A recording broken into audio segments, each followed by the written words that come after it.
जय भीम, नमो बुधाय साथियों।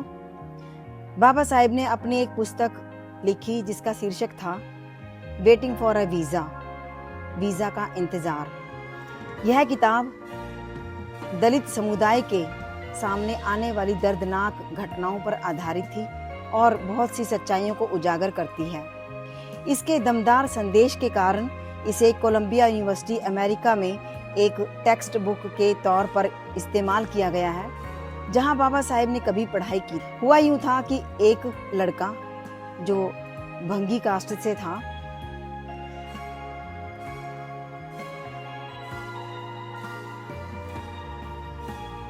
उसे गवर्नमेंट जॉब मिल जाती है, यानी पटवारी की जगह उसे नौकरी मिल जाती है।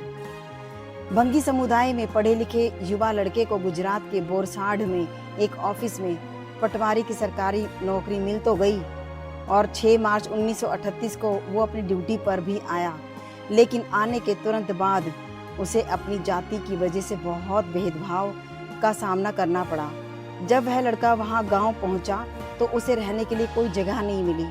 ऊंची जाति के गांव वालों ने उसे कहीं भी रहने के लिए मना कर दिया, क्योंकि उसे वो अछूत मानते थे, भंगी जात से मानते थे। यहाँ तक कि आसपास के अछूत समुदाय के लोग भी उसे पनाह देने से डर रहे थे कि अगर हमने उसे पनाह दी तो हमारी जान को भी खतरा है।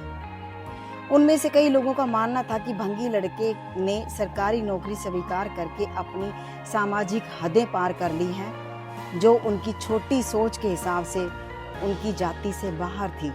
ऐसा दुस्साहस इस लड़के ने क्यों किया और उसका किसी ने भी साथ नहीं दिया। ऑफिस के अंदर भी हालात उतने ही गंभीर थे और बेइज्जती करने वाले थे। उसके साथ काम करने वाले लोग पल पल पर बेइज्जती करते थे। आम बर्तन धोने से, पीने से, साथ में खाना खाने से, काम करने से, यहाँ तक कि जिस कुर्सी पर बैठना था उस कुर्सी पर भी बैठने नहीं दिया गया। इस तरह के व्यवहार से लड़के को इतनी ज़्यादा बेइज्जती हुई कि उसे अपना जीवन वहाँ व्यतीत करना ही, सांस लेना ही दुर्भर हो गया। जल्द ही हालात और बिगड़ते चले गए और ब्राह्मण और ऊंची जाति के लोगों की एक बड़ी भीड़ जमा हो गई। उन्होंने भंगी लड़के को मारपीट की और जान से मार देने की धमकी दी। बेबस और असुरक्षित होते हुए उस लड़के को आखिर उस नौकरी से इस्तीफा देना पड़ा और भागकर अपनी जान बचाई। इतना क्रूर और इतना अमानवीय व्यवहार उसने कल्पना तक नहीं की थी। बाबा साहिब ने वेटिंग फॉर वीजा में ऐसी ही घटनाओं को उजागर किया। बाबा साहिब ने कहा कि आज़ादी के बाद से भारत ने काफ़ी तरक्की की है, लेकिन बाबा साहिब के नेतृत्व में बनाए गए भारत के संविधान में छुआछूत पर पूरी तरह से रोक भी है, पर समस्या पूरी तरह से ख़त्म नहीं हुई है।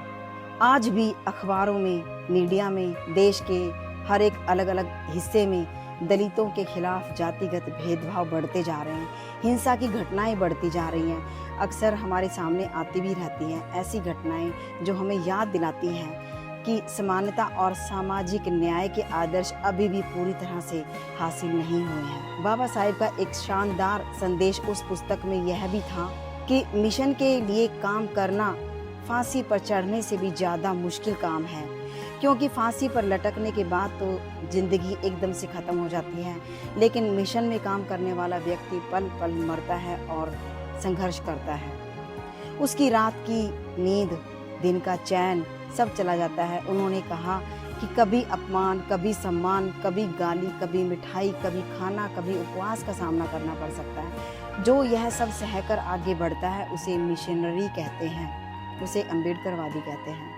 उन्होंने कहा इंसान जीता है, पैसा कमाता है, खाना खाता है और अपनी लिए ही जीवन जीता है, तो ये सब तो जानवर भी करते हैं। सिर्फ मौत के डर से खाओगे तो अभी मर जाओ और बात तुम्हारी मेहनत बच जाएगी। बाबा साहेब ने कहा कि एक दिन तो हर किसी को मरना ही है, तो इसलिए क्यों ना समाज के लिए कुछ करके मरो, जीवन को उद्देश्यपूर्ण बनाओ।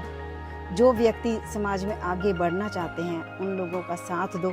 उन्होंने इस बात पर भी जोर दिया कि मेरी नज़र में इंसान वह है जो समाज की परवाह करता है, जो समाज में अपने से छोटों को आगे बढ़ाता है और अपने से बड़ों के मार्गदर्शन में चलता है। अगर आप जिंदगी सिर्फ अपने लिए जिएंगे तो निश्चित ही जरूर डूब जाएंगे। ये था बाबा साहेब का कहना, एक अकेला सब पे भारी। जय भीम नमो बुद्धाय साथियों, थैंक यू सो मच।